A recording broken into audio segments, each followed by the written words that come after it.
Oke, assalamualaikum warahmatullahi wabarakatuh. Malam ini tepat pukul 9:08. Saya masih di PAM ya, teman-teman. Masih di kolam ikan. Kenapa? Karena tadi sore saya melakukan penambahan karnes sebanyak 20 kg. Oke, kiriman udah sampai nih. Karnes K1 plus, totalnya satunya 10 kilo, duanya 20 kilo berarti. Kita akan tambahkan nanti ke dalam tong di sana ya, teman-teman. Ke tong filter saya. Kesalahan fatal saya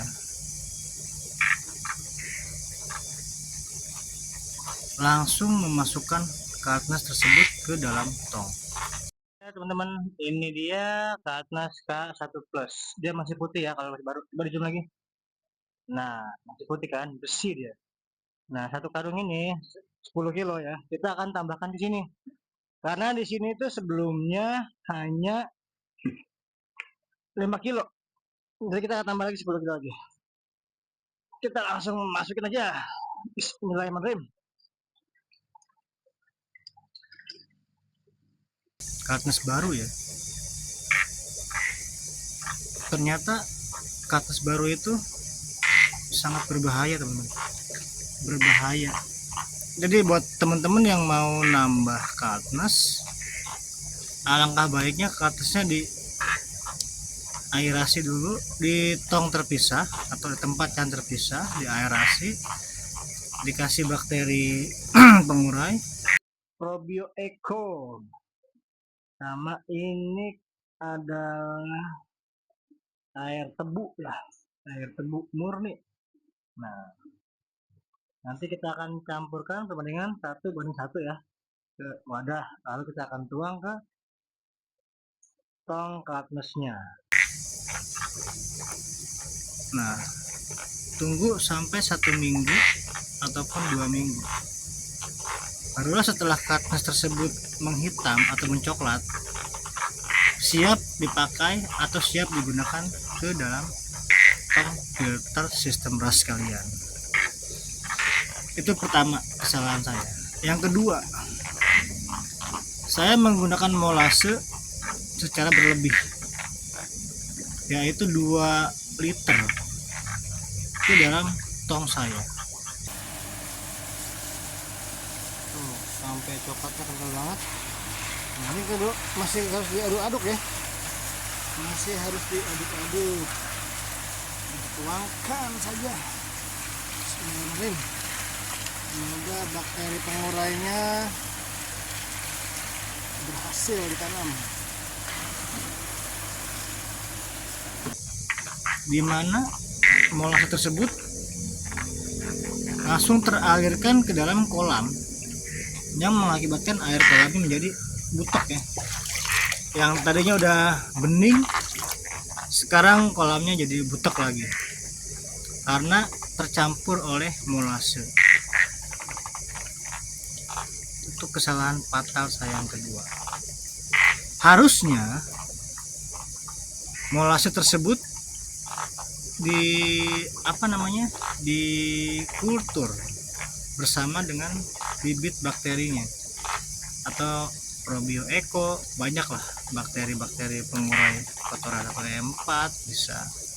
Harusnya dikultur selama minimal 12 jam agar si bakteri tersebut siap digunakan untuk mengurai kotoran yang ada di kolam maupun yang di filter.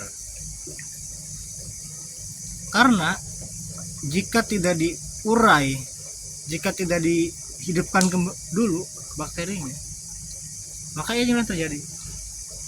Ini yang terjadi akibat terlalu banyak pencampuran molase.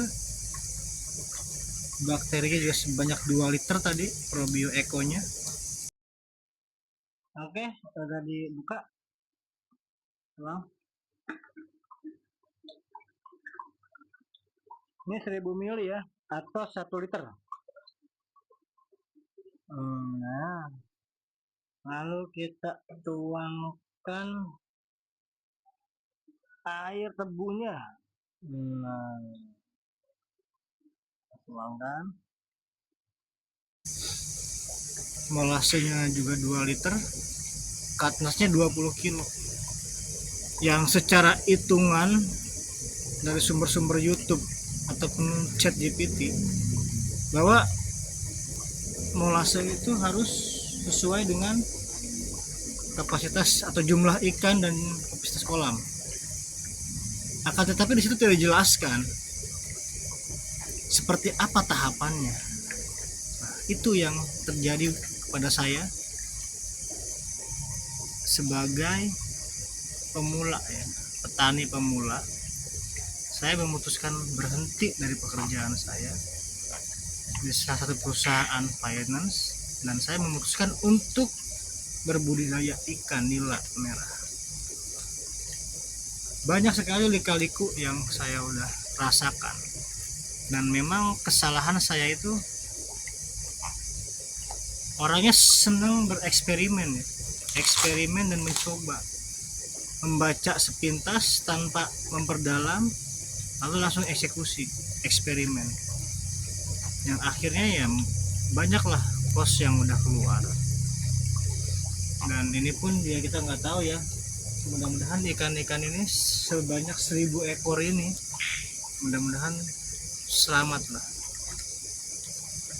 walaupun nggak 100% ya minimal 90% lah harapan saya ikan selamat.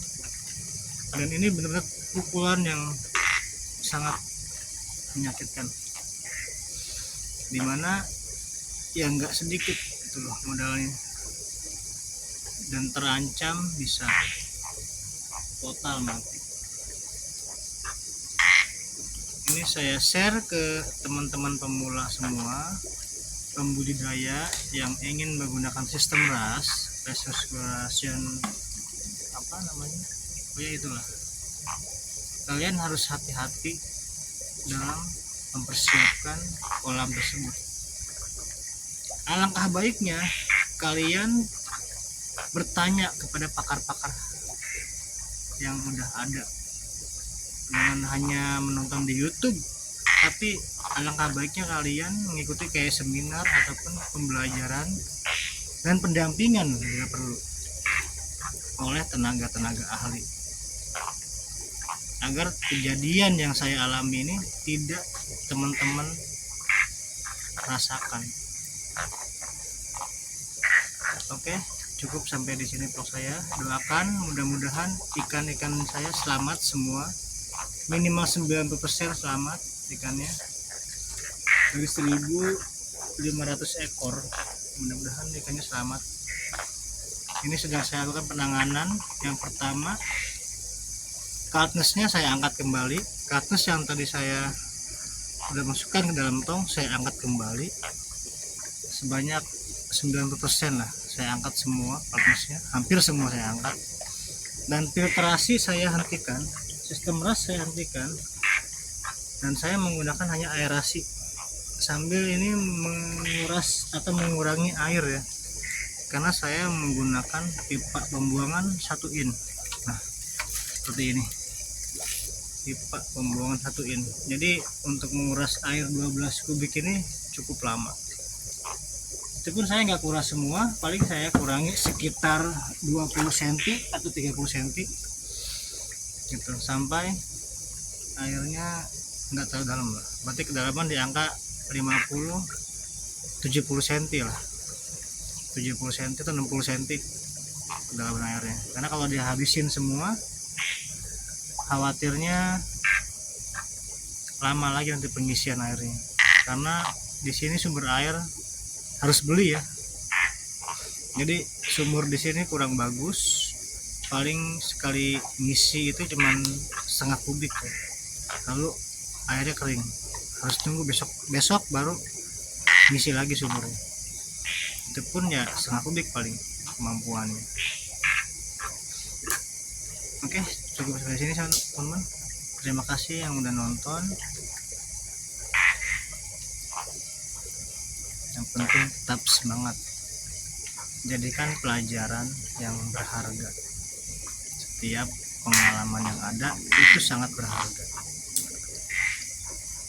Assalamualaikum warahmatullahi wabarakatuh.